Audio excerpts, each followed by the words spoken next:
Good morning. Welcome to another episode of Leon County Today with Sheriff Walt McNeil. And Sheriff, we're here with a topic today that really is a focus on our investigative efforts at the Sheriff's Office. Talk a little bit about the role of, when we have these cases, particularly our violent crime cases, how we go about trying to solve those. Well, obviously, our responding deputies, they get there and our backup come and we start investigating the case, looking at what does a crime scene look like, all the collection of all the material there that lets us know exactly how the crime took place. And in some instances, we can't really get all the information there. Some pieces are missing, some information's missing. And what we're going to talk about today is those cases that we've had for some time, that we've had difficulty solving. And for us in law enforcement, that's the worst situation we can possibly have. We'd like to make sure that if a person out there perpetrates a crime, particularly a violent crime, that we bring that person to justice. And for those families, the victims' families out there, that particularly in homicide cases, those are things that people live with for the rest of their lives, trying to get the answers. And what we'd like to do is to bring closure for those families to those cases. And more importantly, or just as importantly, bring people to justice. Yes. One of the things that I say almost every day is the worst thing we can do is let somebody get away with a murder in our community or a violent crime in our community and not bring those persons to justice. And so that's why we've made this one of our top priorities. That's to go out, find persons like Mike that we'll have on today, yes. Who's out there, has the expertise and the background, to get in these old cases. And the old cases are hard to solve. They're what we call cold cases for a reason. We spent some time working on them, didn't quite resolve the problems at the time, didn't find out exactly what took place, and now we want to reopen those cases from time to time, go back and look at them, go back and talk to witnesses, take witness statements again, look at the whatever evidence was there. Right. And today's time, some cases we're talking about 10, 15 years ago. And technology has changed so much now that we want to apply that new technology to the situations and see if, again, we can get those persons off our streets. Absolutely. And today we will be talking to our newest investigator at the Sheriff's Office. This is a position you brought in to really dedicate more resources, and you brought in someone with a lot of experience. Why was this such a focus for you? Well, like I said, Shonda, this has to be one of our highest priorities. We want to make sure that we're communicating again with those victims. We want to make sure that the victim families know that we haven't forgotten about them. That's one of the most important things we can send to our community is if you've been a victim of a crime in Leon County, that you're not forgotten about, and we're going to continue to work on those cases and do the very best we can to bring that person to justice. And we owe it to the persons out there. So we're trying to build up our cold case investigators, our detectives, and we're starting by bringing in what we think is one of the best experts in our community to work on these cases, and hopefully we'll grow that cold case unit to whatever number we need to bring those folks to justice. Awesome. Thank you, Sheriff. Well, be sure to stick around. There is much more to come. Dedicating additional resources to cold cases. Meet our newest investigator and find out what he's been up to next. Good morning. I'm Captain Jimmy Goodman with the Leon County Sheriff's Office, and this is your Crime Tip Tuesday. ATM safety. Choose your ATM carefully. Avoid nighttime transactions. Always be aware of your surroundings. Lock your doors at drive-through ATMs. Look for card skimmers. Cover your hand while entering your PIN number. Do not count money at the ATM. Have a great week. Stay safe out there. Welcome back. Joining me now is Leon County Sheriff's Office Violent Crimes Detective Mike Smith. Mike, you've been with us and you've been assigned to cold cases. Yes, sir. Tell us about your background and your experience. Well, I worked 33 years for FDLE and had a great career there, loved it. And over those years, I developed the reputation of always working the difficult cases, but I took great pride in that. And I felt like, a lot of times they were drug out, a lot of times they're aggravating, but there's nothing more pleasing than knowing that you solved something. Otherwise, it wouldn't have been solved if I hadn't have done it. And then I retired from there, and I worked a couple other places, and then I came back and worked for the state again.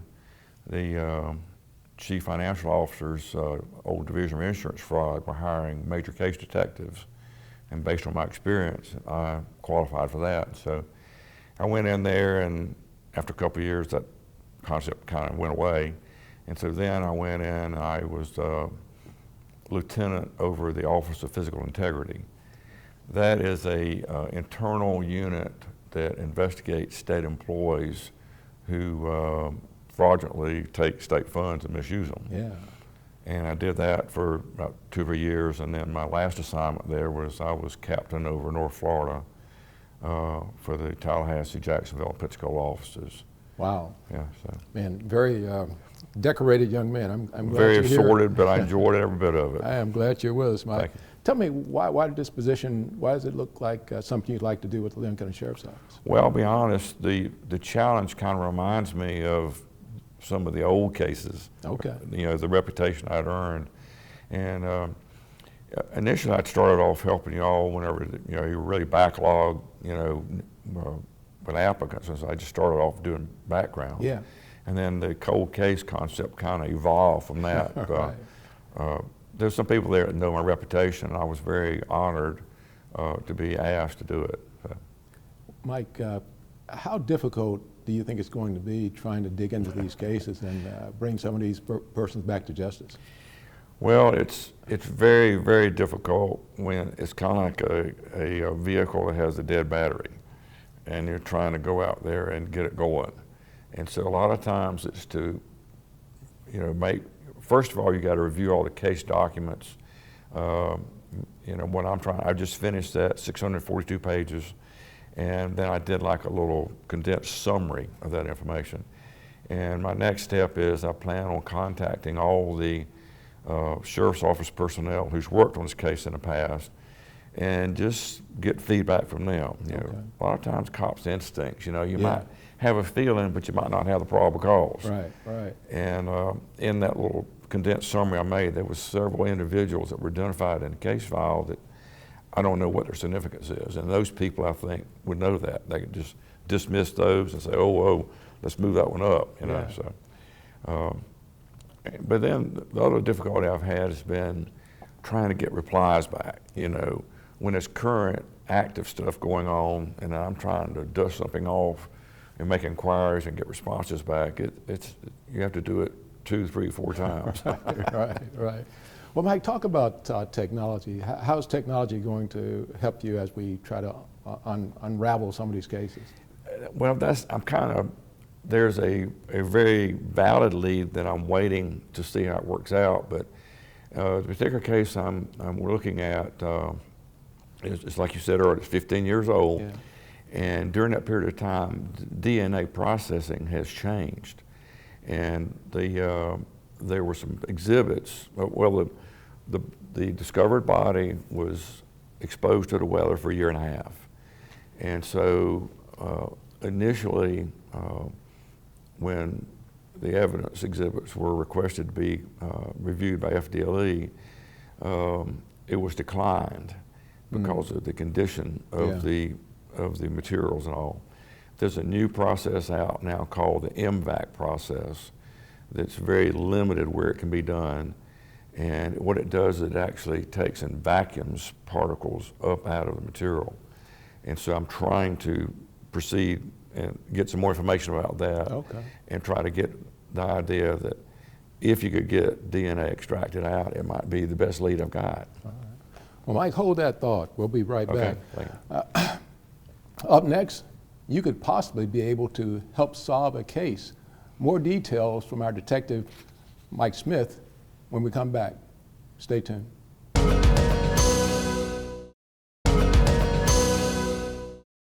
We're back with Leon County Sheriff's Office Victim Crime Detective Mike Smith. Mike, we recently brought you on board to look at specific cases. What's the most difficult thing so far that you've dealt with? Probably the time factor. As we talked about earlier, the case I'm looking at now, it was a woman's body who was left abandoned, or was left in the woods for 1.5 years, then discovered. And in the 15 years since then, there's been a number of personnel who worked on the case. There's been different stages of the evidence that was attempted to be processed, but then it wasn't because of the condition. That's one of the things I'm looking at, trying to restart now. And the other thing is it's really going back and reviewing those case files, as I've also developed a potential witness list. And that's one of the things I want to do is we're in kind of review a recovery mode now, and what I like to do is get in a proactive mode where you go out and talk to witnesses. Like if they were interviewed back then, if they've heard anything since then, they probably don't know what to do with it. Yeah. Right. And that's where, if people have any information, if they would contact the sheriff's office and let us know, that would be like a really jump start way ahead. Yeah. I've got that list, and I plan on trying to locate these people and update where they're at now. 15 years, people have moved several times. Right. But then trying to find out where they're at, recontact them. And it might be a very brief interview, but it could be an interview like, well, I've been waiting for somebody to come ask me. And that's going to be exciting. Right. Because that might be the biggest progress we make at one time. Absolutely. Mike, you talked about the public contacting us at the sheriff's office, and what are some of the things that we should sort of share with them that they may not think important, but certainly would be important to you as an investigator? Well, a lot of times people see, hear, or know stuff, and they don't know what to do with it. It's a little bit awkward, saying which case we're working on, but if there's anyone out there that was a witness before on any old unsolved case, even if it's not the one I'm working on, if it's another one, please contact the sheriff's office and let us know. Because, this one's sat aside for 15 years. I can put it aside and go work on something that would be a very active, proactive, productive lead. Right. So if anyone is ever a family member or a witness, relative, whatever, and something they've learned or heard something since then, please let us know, because I've got a list of, there's a lot of old cold cases. We can very easily I can jump start on that one and then start fresh. And it would really be nice to know that we dusted off one of them and solved it. Absolutely.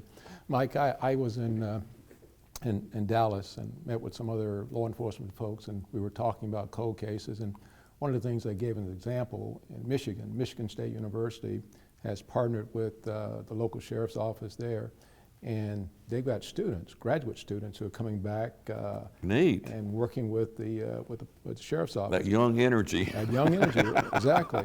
We're considering doing something like that with Florida State or Florida A&M University. What are your thoughts about those kind of collaborations? I think that'd be great. In my career, I've always loved training new people coming in. And then you like to go back later and see how well they're doing. And you kind of take pride in, like, I kind of helped do that a little bit. But a lot of times they are more current with technology. They have maybe better instincts. It wouldn't offend me if they could jumpstart something. They could come in and they might go on some website that I'm not familiar with and develop some information. That would be amazing. That'd be a blessing. Well, for the family and the victim, and it, like you said earlier, and it would put the person responsible where they need to be. Well, absolutely, Mike, and that's one of the things we are pursuing. We will certainly sit down and talk to FSU and FAMU and see if they've got students that would like to be a part of our cold case initiative. That would be amazing. And certainly you'll be one of the first to know about what we're doing there. Again, Mike, thank you for all the great work you're doing. Well, thank you for allowing me an opportunity. Thank you, Mike. Just ahead in our Deputy on Duty segment, working the night shift on patrol, we ride along with an LCSO sergeant. Stay tuned. In this week's Deputy on Duty, we're taking you on a ride along with Sergeant James Pittman, who brings a unique sense of pride and insight to the area he patrols. You can really say he's a homegrown talent. The district that I'm supervised right now, I grew up in, so I spent a lot of time there, obviously, over the last 25 years. Now I'm patrolling on that road, so what it does is it gives you a sense of ownership over the community. I belong here, and I'm here to make my community, the community that gave me so much growing up, I'm here to make that a better, safer place. Pittman earned a Bachelor of Arts degree from Liberty University, and before joining LCSO, he served with the Gaston County Sheriff's Office. Now he's approaching a decade of being all in and climbing the ranks. So I started at Leon County in 2013, so almost 10 years here at the Sheriff's Office here. And I came here, of course, as a uniform patrol deputy, as most of us do. And then from there I went to work at the traffic unit for a number of years. And then I was transferred to the Investigations Bureau, where I worked for a couple years in property crimes and in violent crimes and in the Special Victims Unit. After being promoted to sergeant in March of 2022, Pittman returned to where he started at LCSO in uniform patrol, but now he's in a manager's role. The primary role of a sergeant level supervisor is just to be a resource to the people that you have working with you. And on uniform patrol, where I'm assigned right now, that looks like being a resource, be another backup officer, or a source of knowledge or training, or any way that you can help the deputies that are working for you. Part of that responsibility means being a mentor and providing guidance to other deputies, no matter their years of experience. One of the biggest challenges is meeting people on a lot of different levels of experience. It's not a one-size-fits-all thing that you can do to supervise a group of deputies, because everyone's at different levels in experience and maturity and career goals and everything else. So one of the challenges that has been interesting to undertake is having those intentional conversations to get to know the people that I work with, so that I can know where they're at and meet them on that level, as opposed to applying just like a one-size-fits-all style of supervision to everyone, which certainly wouldn't work for everyone. Mastering those skills of communication is key to being a supervisor in law enforcement, where there are so many moving parts. It's also a personal journey for Sergeant Pittman, who wants to see his team succeed. It is a great process to watch people grow in experience and grow in confidence with what they're doing, and to really empower these deputies to have what they need to go to the next level and become supervisors themselves one day. Every day is, of course, a new challenge and something different. So if you're looking for a career change or just looking for a job, Sergeant Pittman highly recommends LCSO. I have an amazing shift, amazing group of people. I think that here in Leon County, we have some of the best law enforcement officers in the state, and they're just incredible people to work with, and I wouldn't have it any other way. And that all-in spirit is why Sergeant Pittman is our deputy on duty. For more information on current job opportunities with the Leon County Sheriff's Office, visit Leon County SO right now. For Leon County Today, I'm Angela Green. Welcome back to Leon County Today with Sheriff Walt McNeil. Sheriff, hearing from Detective Smith and his vast experience really does give some hope for where we can take this cold case investigation. It absolutely does, Shonda. I am so excited to have an expert like Smith on our team. The fact that he knows how to deliberately go after these cases, he has the time, and certainly he has the background. As I said, and he shares my perspective on this, which is, we should never allow somebody to go commit a crime and get away with it. Right. And so he's going to work really hard at trying to make that happen for us.